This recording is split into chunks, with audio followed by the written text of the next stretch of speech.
Hey everyone. I've had several agents recently asking about the mandatory July contract updates, specifically in regards to paragraph 12. So I wanted to share this quick walkthrough in case anyone else had the same questions. So let's jump in. First, a major change is that there is no longer broker-to-broker compensation agreements. All of that is now handled directly in the contract. If you look at page 6, paragraph 12A, titled Expense, you'll see that TREC added explicit language here stating that 12A does not include brokerage fees. So paragraph 12A1B is strictly for the seller's contribution to the buyer's general closing costs and expenses. Do not write commission numbers there. Instead, look right below it at the brand new paragraph 12B on page 7. This is the new dedicated home for brokerage compensation.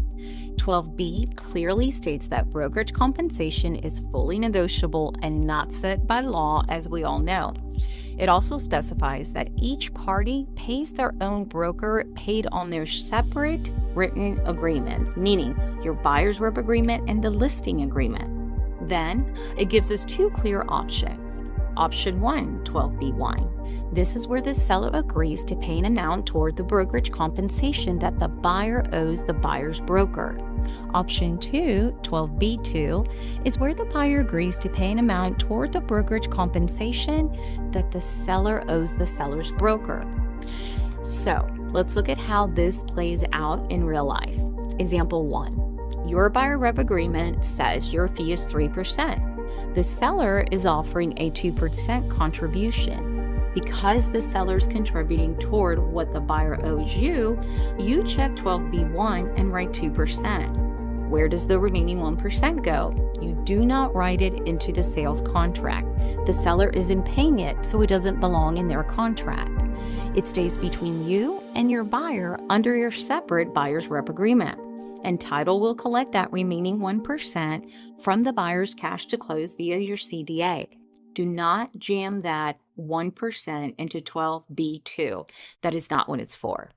Example 2. When would you use 12B2?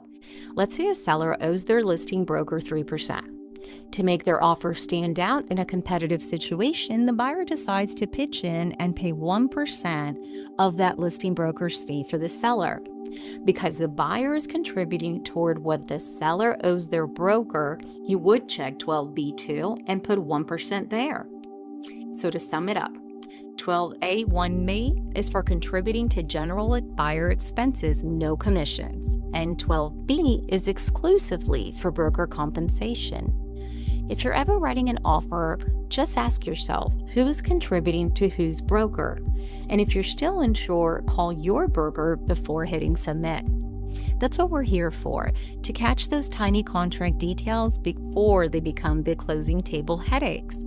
These updates can be tricky, so if you ever want to talk through a contract scenario or need a second set of eyes, feel free to reach out. Hope this helps, and happy selling.